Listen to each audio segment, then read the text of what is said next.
L'après-midi a été longue, on va peut-être commencer tout de suite. Bon, d'abord, merci de m'avoir invité. Bon, nous avons des liens étroits Attac avec la CGT, puisque vous, je ne sais pas si vous êtes familier avec le fonctionnement d'Attac, mais la CGT fait partie de ce qu'on appelle le collège des membres fondateurs. Quand Attac a été créé il y a exactement 20 ans, 1998, eh bien, on a fait appel à un certain nombre d'organisations, dont la CGT, qui siègent au conseil d'administration. Enfin, voilà, donc on a des liens, disons, extrêmement étroits. Dans la période actuelle, d'ailleurs, c'est très précieux. Voilà, donc on m'a demandé de parler de la question de la lutte, des campagnes d'attaque contre la finance toxique. Alors juste quelques mots pour prendre le sujet d'un peu haut. Je ne vous surprendrai pas en vous disant que aujourd'hui la finance a pris un poids démesuré dans nos sociétés, et qu'une grande partie de cette finance s'est retournée contre nous. C'est-à-dire, et c'est pour ça qu'on peut parler de finance toxique, c'est-à-dire c'est une finance qui est contre l'intérêt général, contre le bon fonctionnement des entreprises, contre le bon fonctionnement des villes, et aussi de la planète. Et donc, depuis le début, Attac a été créé au départ, nous avions mis l'accent sur une dimension de la finance toxique, qui était la lutte contre la spéculation internationale, d'où la création de la taxe Tobin, la taxe sur les transactions financières, qui est toujours l'instrument que nous mettons en avant, parmi d'autres évidemment, pour lutter contre cette spéculation qui a des effets dévastateurs sur la société, sur l'environnement international, et la crise récente le démontre. On a aussi lutté en matière de finance toxique, mais vous aussi, contre ce qu'on a appelé souvent les emprunts toxiques. C'est-à-dire le fait que des banques aient prêté de manière agressive, avec une politique extrêmement agressive, à des collectivités locales en particulier, ou des établissements publics comme des hôpitaux, à des conditions absolument scandaleuses, leur faisant croire qu'elles pourraient s'endetter à des taux bas, en fait, avec un système d'indexation des taux, notamment, par exemple, sur la devise étrangère, sur le franc suisse, par exemple. Et donc, on se retrouve aujourd'hui avec des collectivités locales en grande difficulté, ou les établissements publics. Il y a quelques jours, la Cour d'appel a rejeté une demande de casser un contrat qui liait l'hôpital de Saint-Étienne à Dexia, et cette demande, pourtant tout à fait légitime de l'hôpital, a été rejetée sous prétexte que Dexia avait fait son travail d'information, ce qui est complètement faux, enfin d'après les informations dont on peut disposer facilement. Donc voilà les emprunts toxiques. Je sais que vous et que d'autres organisations syndicales d'ailleurs se battent sur ces questions-là, nous-mêmes, donc on a mené des combats. Voilà un autre exemple de finance toxique. Un autre, de manière générale, nous pensons que les banques sont des acteurs extraordinairement, d'une part, dominants dans notre société. En France, nous sommes un pays du monde très caractéristique, je ne sais pas si, je suppose que vous en êtes conscient, c'est-à-dire que nous avons, contrairement à la plupart des pays qui nous entourent, par exemple en Europe, ou si vous allez aux États-Unis, si vous allez au Japon, etc., on compare les pays qui sont comparables, les pays avancés, nous avons un système hyper concentré. À savoir, nous avons 5 groupes bancaires qui dominent 80% de l'activité bancaire, et comme ça a été dit tout à l'heure, ce ne sont plus des groupes bancaires, ce sont des groupes financiers, puisque ce sont des groupes qui font de la banque de détail, celle qui nous intéresse, mais aussi de la banque d'investissement, de la banque de financement, et celle-là, c'est celle qui nous a amené à la crise, en commençant par les États-Unis, mais aussi ça s'est répandu en Europe, notamment à cause de ces opérations, cette financiarisation de nos banques. Et ces banques sont aussi, c'est un des fléaux qui a été mentionné tout à l'heure, mais qui est important et contre lequel nous nous battons beaucoup aussi, c'est l'évasion fiscale. Les principaux acteurs de l'organisation de l'évasion fiscale, ce sont les grandes banques. Quand quelqu'un, que ce soit une PME, un particulier, une grande entreprise multinationale qui en général se débrouille assez bien toute seule, mais néanmoins a besoin de conseils, eh bien elle va voir une banque et qui lui conseillera comment évader, comment éviter l'impôt. Et donc elles ont un rôle extrêmement actif. Donc nous avons mené des campagnes, nous-mêmes, comme vous le savez peut-être, assez actives, parce que c'est un fléau, c'est une des sources principales de manque à gagner de l'État, en France comme dans beaucoup d'autres pays évidemment, c'est le fait que des agents les plus puissants, les grandes multinationales, les entreprises du CAC 40 par exemple pour ce qui est de la France, ou des particuliers extrêmement riches, eh bien, parviennent à échapper à l'impôt et certaines années ne payer pratiquement aucun impôt en France alors qu'elles ont une activité développées sur le territoire. Et donc ça, c'est quelque chose qui est une forme de finance toxique aussi, que nos banques, nos grandes banques, organisent de la manière la plus efficace. Et ça, c'est quelque chose, évidemment, qui est scandaleux. Alors, cette actualité, on parle avec les mouvements sociaux actuels, les mouvements qui se produisent en France, on parle d'actions autres que les actions traditionnelles. C'est vrai que nous sommes arrivés à la conclusion que les citoyens doivent se mobiliser et agir d'une manière efficace face à ces acteurs dominants ou face à des pouvoirs publics qui les soutiennent.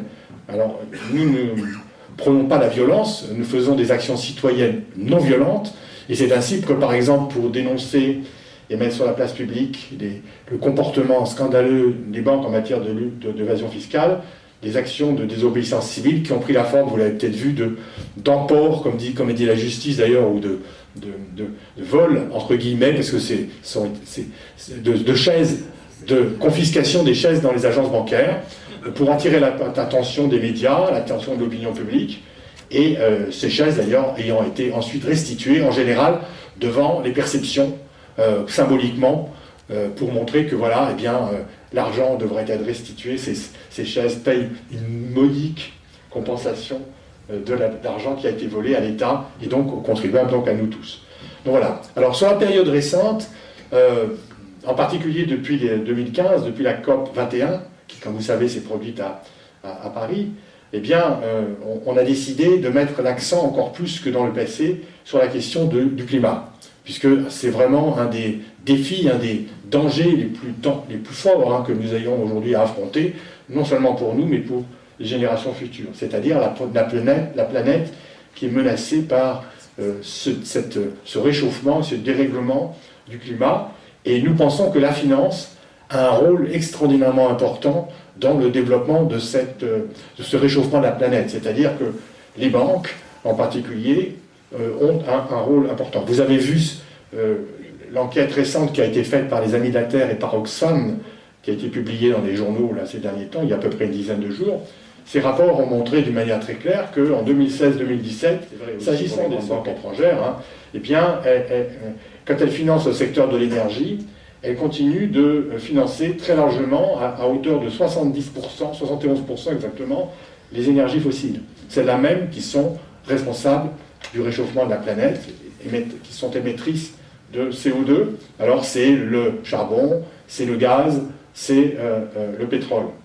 Et seulement 20% pour les énergies renouvelables, l'éolien, le solaire, la géothermie, la biomasse, etc. Et même, d'après les dernières informations disponibles, non seulement la part des financements toxiques, c'est-à-dire allant aux énergies fossiles, est prépondérant, mais il a continué d'augmenter.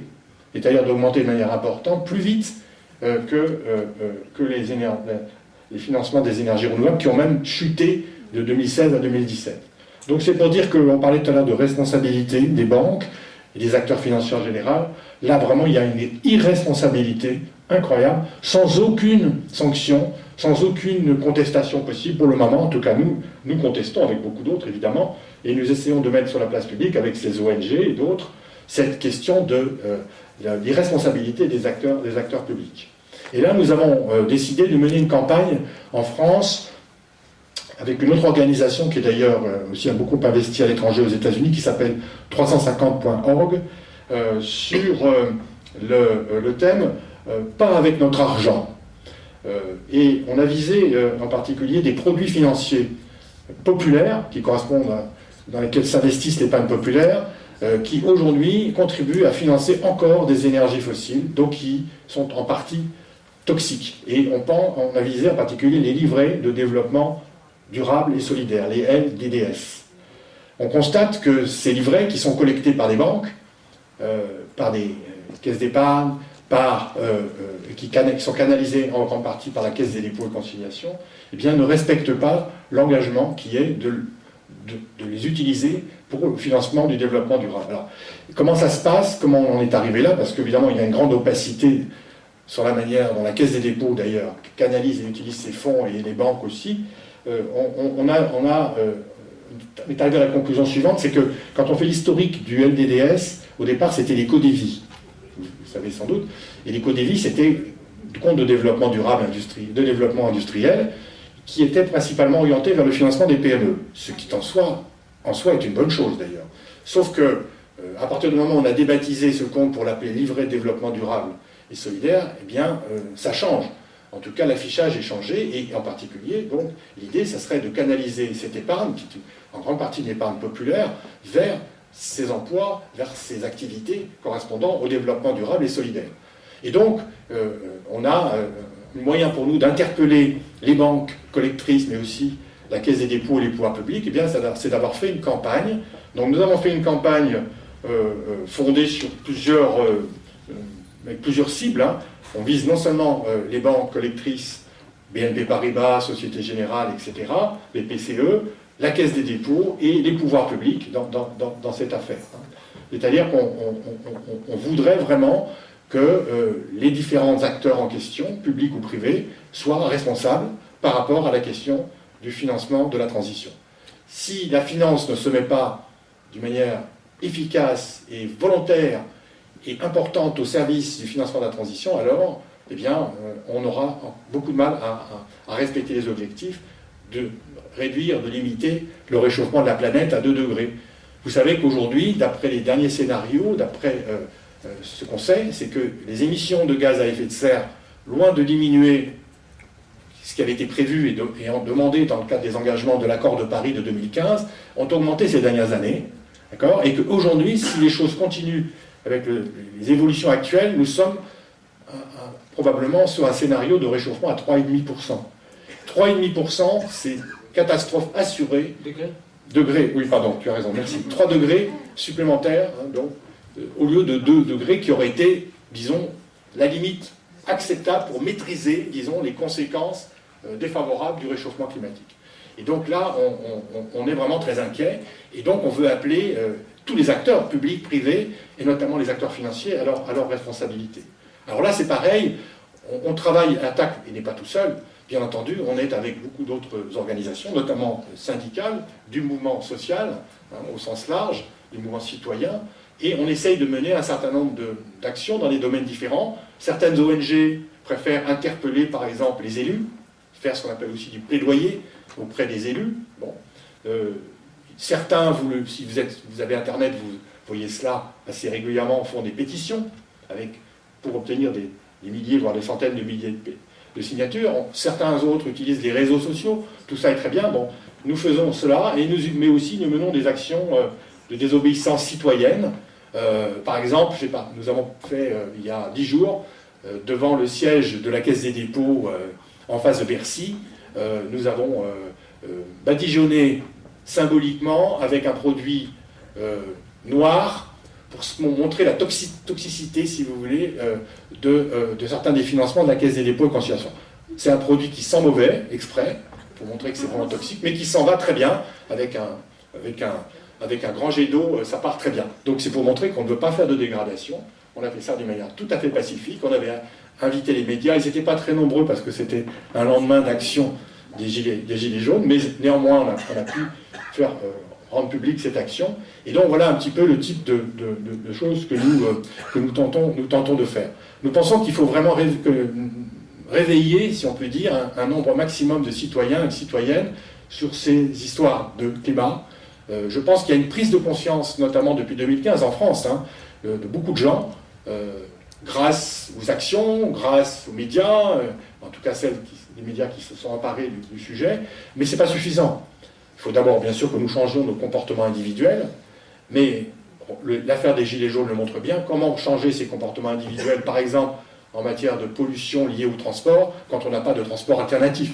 Donc ça veut dire absence totale de politique, des vies des gens qui sont contraintes et qui ont des pertes de pouvoir d'achat aussi parce qu'ils subissent des augmentations, le prix de l'essence, du prix des voitures, etc., malgré les aides très parcimonieuses qui leur sont versées. Donc, si vous voulez, voilà un peu le type d'action dans laquelle on est lancé. Pour terminer, je dirais que l'année prochaine, et d'ailleurs on a commencé à travailler avec certains partenaires de la CGT et d'autres organisations syndicales comme Solidaire, nous avons commencé nous réfléchissons à la mise en place d'une campagne à propos du pôle financier public dont vous avez parlé, qui est en train de se mettre en place. que le gouvernement a décidé de mettre en place par la fusion donc, de la Caisse des dépôts, de la Banque postale et de la CNP. Et là, nous sommes très inquiets, comme vous, parce qu'on voit bien dans quel esprit et dans quelle logique ce pôle fonctionnera. Il est en particulier, quand vous lisez le texte de loi Pacte qui a été voté ces derniers jours qui concerne le fonctionnement des entreprises, il y a un article de la loi Pacte qui concerne la Caisse des dépôts et consignations où il est dit que la gouvernance de la Caisse des dépôts et consignations devra s'aligner sur les normes privées, donc, dominantes, sur les biens, je sais pas comment on dit, les comportements ou les règles souhaitables pour que les marchés puissent investir dans le fonctionnement et dans le capital de cette future entité. Donc on est évidemment, comme vous, très inquiet parce que la logique actuelle de ce gouvernement, encore peut-être plus que les précédents, c'est de pousser à cette financiarisation des acteurs financiers et y compris des acteurs publics, c'est-à-dire Caisse des dépôts, Banque postale, où là on voit qu'il y a un danger absolument important. Donc il est essentiel, et je pense que nous travaillons ensemble l'année prochaine sur ce sujet, d'alerter, de mener des actions, des campagnes, de sensibiliser l'opinion pour essayer de faire reculer le gouvernement. Le gouvernement n'est pas insensible à cela. Par exemple, M. Bruno Le Maire, quand il a vu notre campagne sur les livrets de développement durable, il a fait semblant d'être surpris et il a dit, en effet, c'est une tromperie.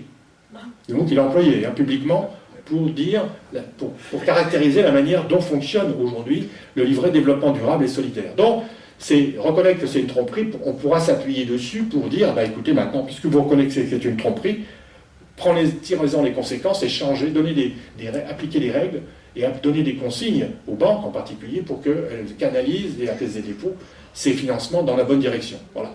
Donc ça, c'est quelque chose qui nous paraît important. Dans la période actuelle, qui est une période où le pouvoir politique est sur la défensive, et il le restera encore pendant un moment, on peut le penser, eh bien il faut qu'on enfonce le point.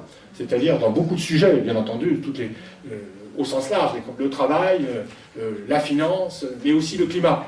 Parce que là, il y a une hypocrisie incroyable de la part des pouvoirs publics qui se vantent, après la COP21, d'être des champions en France de la défense du climat. Notre président actuel qui se fait nommer l'homme de la planète aux Nations Unies il y a quelques mois et qui mène une politique qui est absolument à l'opposé de ses engagements, comme l'atteste par exemple la démission de M. Hulot. Voilà, et donc là il y a quelque chose qui aujourd'hui est essentiel, et ces actions, parmi d'autres encore une fois, en lien avec des partenaires comme vous, eh bien, sont absolument essentielles si on veut avancer, marquer des points décisifs. Voilà.